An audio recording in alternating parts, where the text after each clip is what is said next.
അസ്സലാമു അലൈക്കും വറഹ്മത്തുള്ളാഹി തആല വബറകാതുഹു. പ്രിയമുള്ള സഹോദരങ്ങളെ, സുഹൃത്തുക്കളെ, നമ്മുടെ ജീവിതത്തിൻ്റെ ശരിയായ ഘടനയ്ക്കാവശ്യമായ പ്രധാനപ്പെട്ടൊരു ഘടകമാണ് ഉറക്കമെന്നുള്ളത്.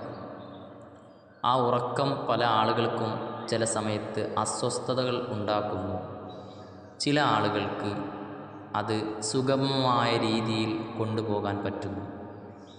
ചില ആളുകൾ ഉറക്കിൽ നിന്ന് എണീൽക്കുന്നു, ഉറക്കം കിട്ടാത്തൊരവസ്ഥ, ഉണരൽ, ഇങ്ങനെ തുടങ്ങി പല പ്രയാസങ്ങൾ കൊണ്ട് തൻ്റെ ജീവിതത്തിൻ്റെ ശരിയായൊരു ഘടനയ്ക്ക് ആവശ്യമായ ഉറക്കത്തെ നിയന്ത്രിക്കാൻ പറ്റാതെ വരുന്ന സമയത്ത്, അല്ലെങ്കിൽ ഉറക്കിൽ നിന്ന് ഉണർന്നു കഴിഞ്ഞാൽ വല്ലതും ദുസ്വപ്നങ്ങളോ അല്ലെങ്കിൽ മറ്റുള്ളതും കണ്ട് പേടിച്ച് നമ്മൾ ഉണർന്നു കഴിഞ്ഞാൽ ആ പേടി മാറാനും ശരിയായ രീതിയിലുള്ള ഉറക്കം നമുക്ക് ലഭിക്കാനും മഹാന്മാർ നമുക്ക് പറഞ്ഞു തന്ന ഒരു ദിക്റുണ്ട്. ആ ദിക്ർ ഒരുപാട് പരിഹാരങ്ങൾ പല മഹാന്മാരും പറഞ്ഞിട്ടുണ്ട് എങ്കിലും അതിലൊരു പരിഹാരമാർഗമാണ് ഞാൻ ഈ പറയാൻ പോകുന്നതായ ദിക്ർ എന്നുള്ളത്.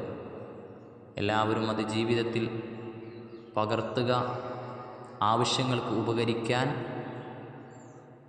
അത് കാരണമാകും. നമ്മുടെ കുടുംബത്തിലോ അല്ലെങ്കിൽ മറ്റുള്ള നിലക്ക് പ്രയാസപ്പെടുന്ന നമ്മുടെ സുഹൃത്തുക്കളോ ബന്ധുക്കളോ ആരുമാവട്ടെ, അവർക്കൊരു സൊല്യൂഷനായി നമുക്ക് പറഞ്ഞു കൊടുക്കാൻ പറ്റുന്ന ഒരു ദിക്റാണ്. ചെറിയൊരു ദിക്റാണ്, നമുക്ക് പഠിക്കാൻ എളുപ്പവുമാണ്. ഞാൻ ഈ പറയാൻ പോകുന്ന ദിക്ർ എല്ലാവരും മനസ്സിലാക്കുക.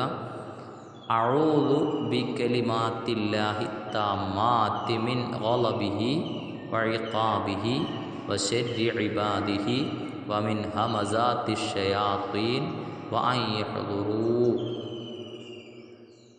ഒന്നുകൂടെ പറഞ്ഞുതരാം. അഊദു ബികലിമാത്തില്ലാഹി തമ്മാത്തി മിൻ ഗളബിഹി വഇഖാബിഹി വശർരി ഇബാദിഹി വമിൻ ഹമസാത്തിശ് ശയാത്തീനി വഅൻ യഹ്ദുറൂ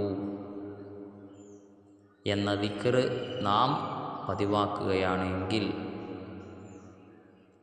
ഉറക്കത്തെ ശല്യപ്പെടുത്തുന്ന പ്രയാസങ്ങളിൽ നിന്ന് കാവലുണ്ടാകാൻ ഈ ദിക്ർ കൊണ്ട് അല്ലാഹു സുബ്ഹാനഹു വ തആല സഹായിക്കും എന്നുള്ള കാര്യത്തിൽ തീർച്ചയാണ്. നമ്മൾ പഠിക്കുക, പ്രചരിപ്പിക്കുക, ജീവിതത്തിൽ പ്രാവർത്തികമാക്കുക. അല്ലാഹു എല്ലാവർക്കും സുഗമമായ ജീവിതം, സന്തോഷവും സമ്പൽ സമൃദ്ധിയുമുള്ള ജീവിതം തന്നനുഗ്രഹിക്കട്ടെ. അസ്സലാമു അലൈക്കും വറഹ്മത്തുള്ളാഹി വബറകാതുഹു.